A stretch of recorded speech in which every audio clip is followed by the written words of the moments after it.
you wake up with a brilliant new idea, a brand new invention in your mind, will it make your fortune for you or will it wreck your life? Here today we have some wonderful and extraordinary inventions, and their inventors are in the studio. For instance, the ball barrow, where the old wheel has been replaced by a ball. A simple idea, but it took the gardening world by storm. And the same inventor, James Dyson, created this vacuum cleaner, where you can actually see all the rubbish that you've sucked up there. Now, you might not think so, but that too has become a winner. However, sadly, someone else's invention, this, which is the controlled watering can. You know how you stand there and normally you would make a heck of a mess. Well, in this case, you can control exactly the amount of water you want to, but that doesn't seem to have found its market yet. Nor indeed has the extra wheel, which you clip onto the back of any supermarket trolley, and it becomes miraculously steerable.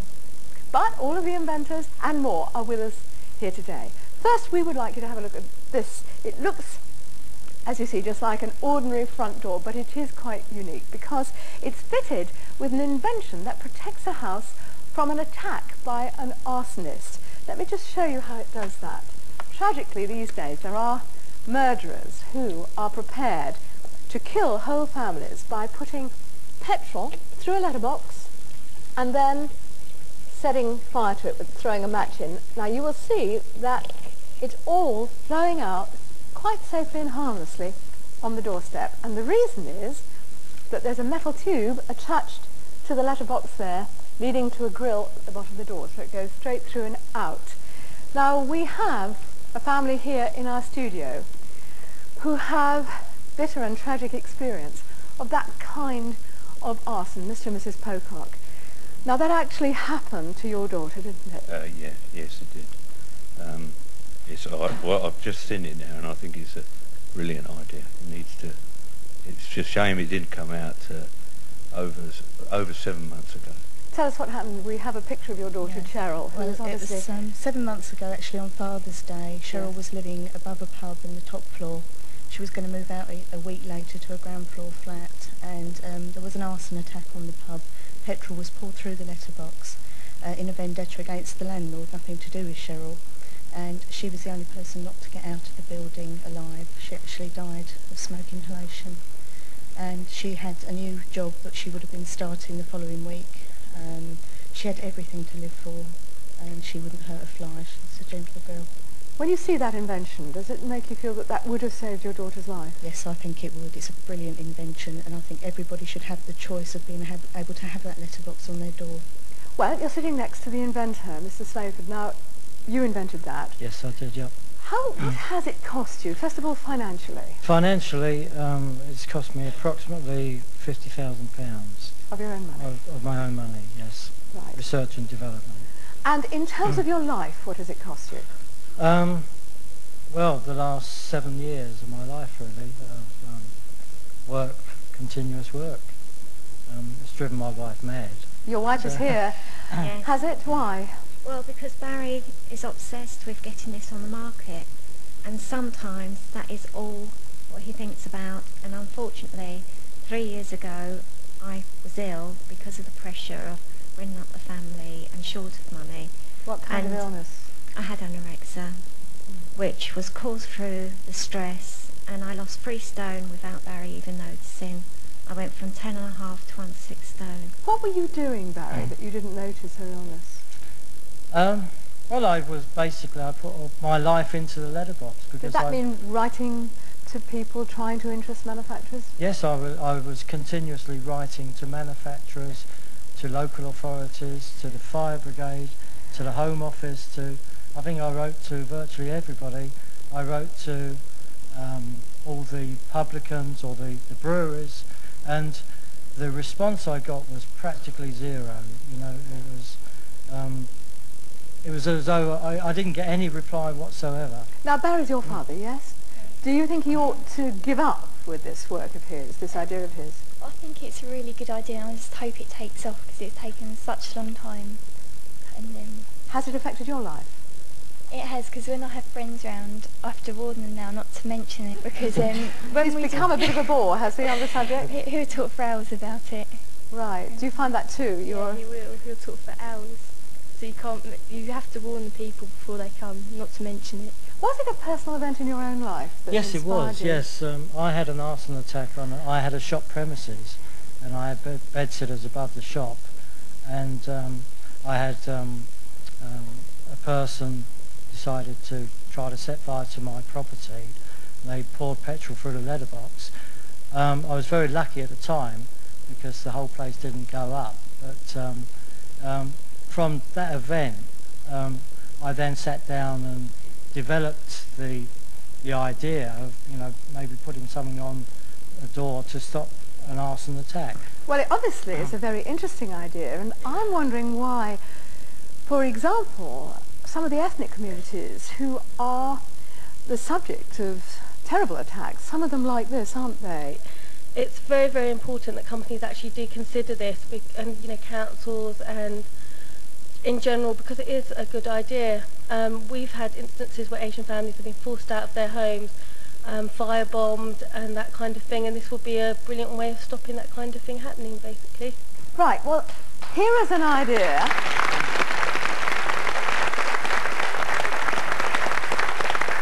Here is an idea. We've had a tragic personal story. We've heard somebody talking for a whole community. Sir Clive Sinclair. Now, you are, without argument, I think, Britain's most successful inventor. You invented the pocket calculator. You invented the home computer as we know it today. How is it that an idea like this, which looks such a good idea, can be ignored and never taken up when it has such positive value? Well, I agree entirely. It's a brilliant idea, and I think you actually wrote to me at one stage. I did. Yes. And did you reply? Yes, I did. Yes. But what did you say? I can't remember, I'm afraid. What did he say, I Barry? wanted money. He wouldn't give me any. So you were asking Sir Clive for development money, were you? Well, yes. Well, the problem with invention is that it's not just the idea. The idea is only part of the story. You need to be dedicated, as this gentleman is. You need that sort of passion, which can be very tough on the family. Did you get? Were you a bit boring at home? Utterly. But so you do need that passion. It's essential. And inventors are like that. And you need that dedication to push through ideas, because the world's full of ideas, and it's only by them being exposed to the marketplace in some way that they can be tested. But how do you do that when no one will take the idea up? Well, what you've got to do, I think, is to try and figure out how you can make the device on a small scale with a local factory, say, or something, and then go and try and sell it on a small scale on a local basis, door to door, putting leaflets through saying, as one of your producers said, this could have been a bomb or a fire thing. Try and get it done on a small scale, because it's not a sort of thing that actually has to be tooled up terribly expensively, I think, to be commercial. No. Have you tried that? Have you tried to interest? Yes, I have. I've with limited success. Unfortunately, I'm rather short of money as well at the moment, because you're putting all your energy in your invention? I've put absolutely everything into it. Is that why? Even well, it's often necessary. I mean, did you do this? Yes, I have done. Yes, I've sold my house to get on with the next invention, and that's what it's like at times. Now, there's one invention of yours that didn't work, which was the little electric car, the C5. Yes, indeed. Now, was that a huge disappointment to you? Not really, because I don't expect everything to succeed. You don't learn to ski without falling down. So if everything succeeds, you really wouldn't be pushing the limits hard enough. Right. But it is interesting that that was an idea that simply didn't take off. So it could be that Barry's idea won't take off. But that's right. I mean, some ideas that you feel passionately about, that seem right, don't take off. But I don't think this is one of those. I think this is meets a very clear need. But the difficulty is getting it to the marketplace. And I hope this programme will help. Well, Trevor Baylis. Now, Trevor has invented something which is down here. Show us what it is. Simply it's a clockwork radio, Esther. Right. What it is, it's a radio which has a handle on one side. If I wind the thing up like this, Yes.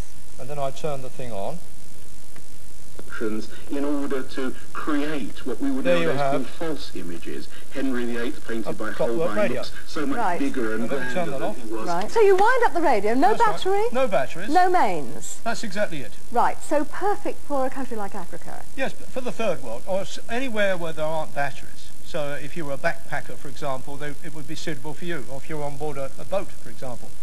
How long did you try and sell this idea to people? Oh, I went everywhere. And the disappointment, like Barry over there, I went up and down the street and I went to all the main manufacturers. And in fact, I've got, I brought with me, just to prove to people that Barry's not the only chap who's been through it. I was turned down by National Power. I was turned down by BP. I was turned down by Marconi. Now look, this is going to be a long list. You were turned down by dozens and dozens and dozens These are all the people that said go away. Until you appeared on television. Yes. Now, this is the extraordinary thing. I did a program, it was the Tomorrow's World program. They came to the house and they did a little personal profile. As a result of that Tomorrow's World program, I found a fellow who was in fact an accountant. He wasn't an engineer in the same discipline as myself, and he was able to make it happen for me. At present, we're employing about 170 disabled people, plus able-bodied people, to make this thing, and we're currently producing these at the rate of 1,000 a day. So you need somebody who has the intuition, imagination. A champion. A champion who will champion. So Barry, perhaps that's what you need. Let me just ask a question, because I want to talk to James Dyson, who is the man who reinvented the wheel for the garden on that wheelbarrow and did that extraordinary vacuum cleaner where you could see all those nasty things that I prefer to keep out of sight, but other people don't. Did you have a champion? No, I did it myself. What did you do? I borrowed the money and went into production myself. Now wait a minute, you had a very kind bank manager. Yes, he was quite kind. Yes, so but also I went around the world licensing the product, and so I was able to use royalties from Japan and America to fund my English production. Oh, I see. So maybe in some of the urban areas in the States they might find a use for Barry's invention. That's a possibility, yeah. But how do you get them to take you seriously? They must be inundated with inventors. What about Americans? Or anybody. I mean, all right, you'd got the wheelbarrow thing behind you, but how did you get your first idea bought, accepted? Well, I mean, the wheelbarrow I actually made myself in England. So I didn't have to persuade anybody. That was very easy. Did you have to send letters out to gardening companies? No, I just advertised in the newspaper and asked people to send money to me, and I'd send them a wheelbarrow. And then the shops wouldn't take it, you see. The shops looked at it and laughed and sort of giggled nervously because it had a big ball on it. And so I started selling it through the newspapers. And then that became so successful that the shops came back to me and said, we do want to take it now because people are coming in and asking for it. Right, so that's another route for you, Barry, that you put it on sale yourself. Don't waste time trying to persuade other people. Just make it yourself. If you believe in it, just make it. Is that what you did, John?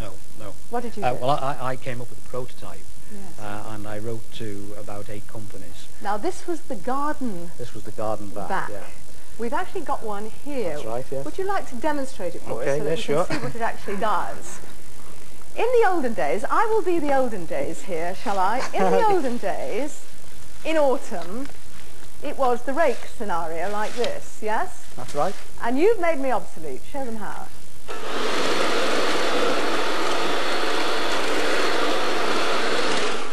And it just picks up the leaves. And it will also blow them. Thank you. Tell us about it. It's not very romantic, that. The rake is more romantic, but I can see that it was effective. Now, how did you make your prototype? Just out of balsa wood. Yes. And I think that was the important thing, that I made a working prototype that I could demonstrate. Yes. And that I practiced the demonstration. What do you mean, in the mirror? No, I just got the right materials together and I made sure that it did the job that I wanted it to do. So you took leaves and things with you? I took a sack full of leaves and cans, cigarette packets, all sorts of things. And where did you do this demonstration? I dumped them on the boardroom floor at Flymo. They must have been thrilled. Absolutely. Well, they were when it was picked up. All right, well, we've got some more problems solved here in the studio. For example, bad back. Neil, show us what your invention is. This is actually the back stretcher. And in the first instance, I designed it for my own back. I have a chronic back condition. Yes. It's a little wooden implement. You actually lie upon it. It actually cradles the spine, and you sit with your bottom on the floor, and it literally stretches out the back. Have you managed to interest people in this? We have actually. I think one important point with knocking on people's doors is certainly if you knock on someone's door once, it's not enough. We actually now successfully market this in the UK and the rest of the world, but we knocked 3, 4, 5 times before the doors were actually opened. So as it stands now, it's a very successful product. But certainly everybody that takes it, absolutely everybody that takes it, turned us down at least once or twice. Oh, right. Now, have you, sir, invented how many things in your time?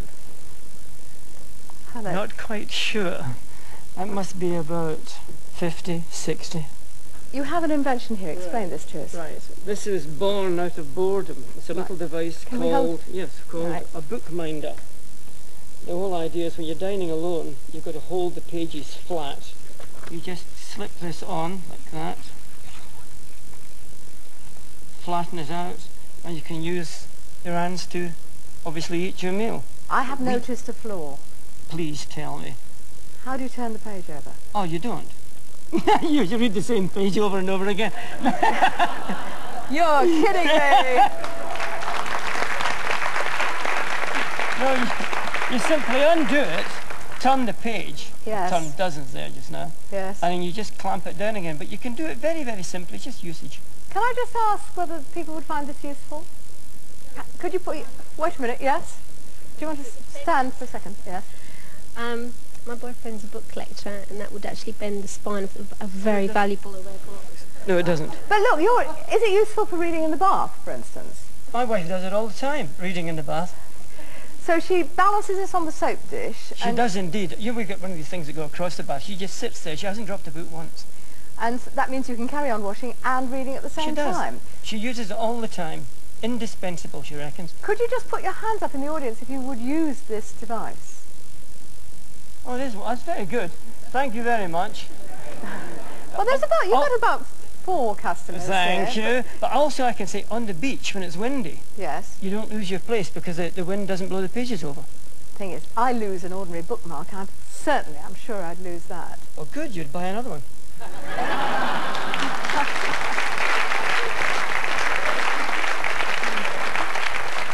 Now let's see how you can protect your inventions. Now, you work in the patent office, is that right? I do indeed, Esther. And do you get lots and lots of inventions of this kind? Oh yes, we get about 25,000 applications every year. Do you turn them down at all? Oh yes, some of them are turned down, but it's our job really to grant patents rather than to refuse them. And do you ever turn them down because they're daft? No, we don't turn them down because they're daft. Why do you turn them down? We turn them down, the most common reason is they're not as new as the inventor actually thought. Oh, so someone had the... Now, to your knowledge, has anybody invented the letterbox anti-arson device? No, I don't think so, and I believe Barry, in fact, does have a patent out on it. So what would that have cost him? The patent office fees in total through to grant are £285. Yes. But we strongly recommend in the patent office you take professional advice. Yes. And that means professional advice is always expensive. Here's a lady. What do you want to say at this point? Not only should you take advice from a patent agent, but you can in fact insure your patent. Because I've taken out a patent and somebody, since I took out the patent, has tried to rip the patent off. Really? What's your invention? My invention is a thing that stops red eye on photographs. Oh, I know, so, yes. Instead of having... Let's just have a look at these.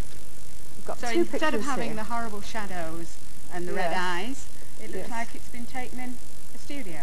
Right, I see. Am I allowed to ask how you do it? Yes, this is it. A very simple device that fits onto a compact camera and will last the life of the camera and will cost £5. Madam. The thing is, Esther, like myself, when you're a sole inventor or when you've had an idea, when you start off, you're very naive. And for example, when I did it all. I went through a patent agent, and we sort of, we were serious about it, and we said we'll do it properly. But we didn't know little things like in the first year you have 1 year, and then after a year you have to make some really hefty decisions, because you have to decide then whether you want to file in other countries, and that costs a lot of money. So how much money do you need? Well, I mean, our first year patent fees were £600, and that was before we knew whether anyone would have any interest or not. Show us what that is you've invented. I've actually invented a child-resistant matchbox container. Right. And the idea is you put a matchbox inside it, it becomes integral to the box, but it's got like a child-resistant catch. Right. So if children pick up a matchbox, they can't get into them to play with them. Right. Boots have just decided to take it. We've got it in We've got it in Sainsbury's home base now. We've got it in Children's World and also selected Asda stores. So you're going to be a millionaire, are you? Well, I don't know about that, but we've persevered. I mean, every company we went to see told us no. Even though the fire brigades have said it's going to save children's lives, the ROSPAs, the Child Accident Prevention Trust, fully support it. Every child safety product manufacturer told us, no thank you. Oh really? Why? They said it wasn't commercially viable. They didn't think they would sell enough to make it feasible. Right. And we hope to prove them wrong. Right. Is that what happened to the inventor of the watering can? I was very intrigued by your watering can, Paul. Has anybody taken that up? No, I make them myself. At the moment I've sold over 3,500 in less than 18 months. Right. But I had the backing of ICI. It was endorsed by them. It's been recommended by Gardening Witch. It's got so many recommendations, it's incredible. But I couldn't get nobody to do it, so in the end I had to start doing it myself. What about this supermarket trolley that we've... Hello, Esther. May I demonstrate it? Come down and show me. Does it really, really allow you to steer these beasts, which are so difficult? Yes, this was born from, not so much from a commercial enterprise to begin with. Yes. It was to help us. Right. And so I played with an idea to make a supermarket. Us, you mean my wife and I. Because you walk around supermarkets like all of us do. Yes. And crashed into people. That's right. Who weren't pleased. So we made this to help us and then saw the commercial possibility. Let's just see. Turn that corner sharply. You're going to the dairy products. Now come back here. You've changed your mind. You're going to get some bread. It is good, isn't it? See, normally you would have to lug the trolley sideways. This is all because you put an extra wheel at the back. Yes. It works like the keel on a boat.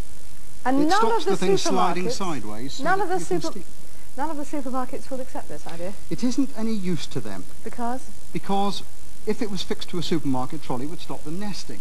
The idea is that you take it with you, put it on to wherever whichever shop you want to shop in. Yes. And then when you're finished... Sir Clive is looking at this with great interest. What do you think?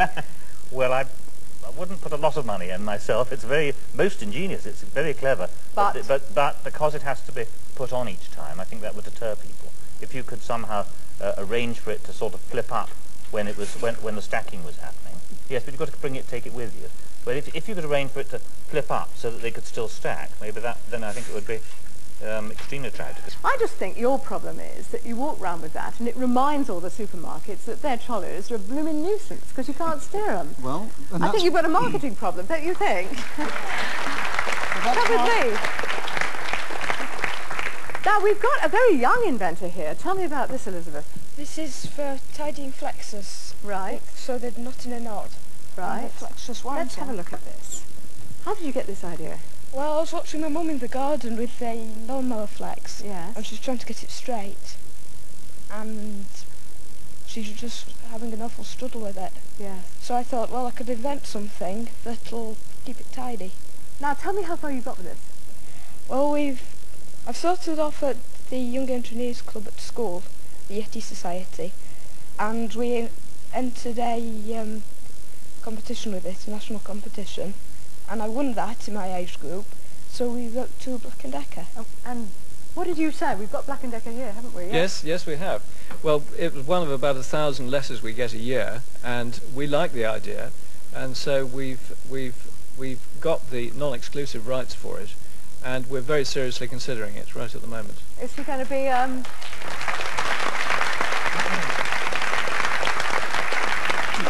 Is he going to be the next generation Sir Clive Sinclair, do you think? It'd be jolly nice to have a woman, wouldn't it? Maybe.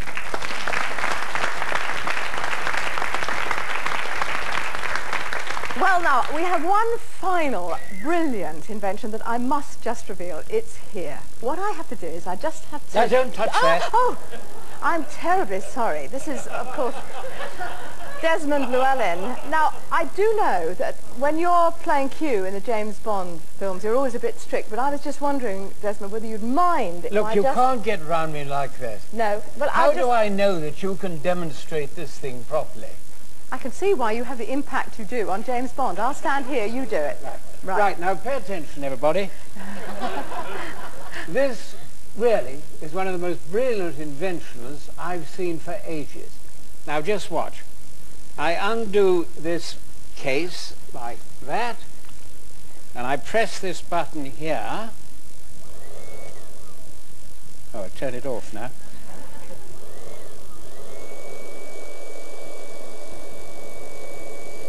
Takes a bit of time to warm up, but you just... Now don't touch it. I won't. Well, I think we'd better help it on.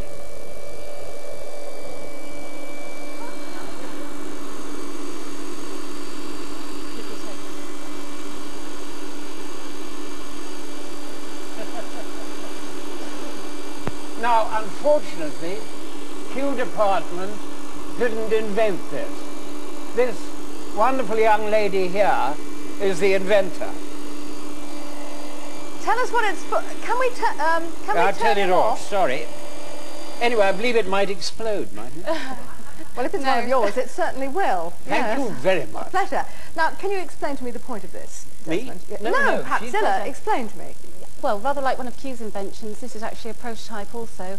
It's a visual deterrent for lone car drivers who don't want to appear alone in their vehicles. You mean it's a blow-up man? Yes. It's half a man.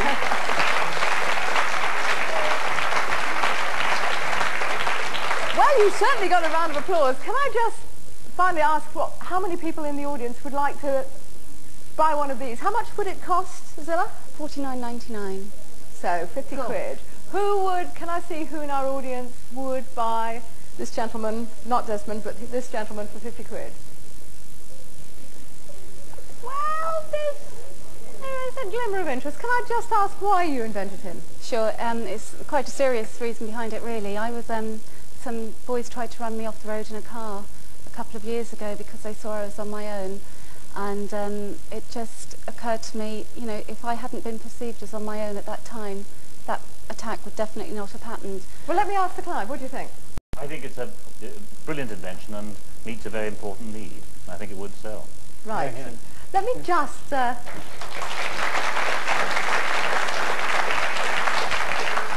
me just ask you, Desmond, you appear in all the Bond films. You know everything there is to know about every invention. Are you a high-tech man? Do you like machines? No. I can't do anything with them at all. I've only got to look at a gadget and it goes wrong. Well, in that case, we won't let you look at him any longer. We'll put him away, but thank you so much. Ladies and gentlemen, Desmond Llewellyn.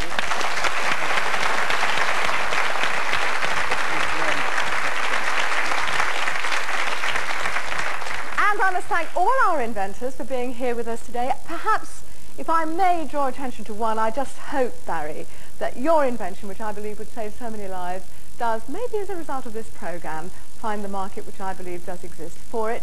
Thank you for watching us at home. Until next time, goodbye.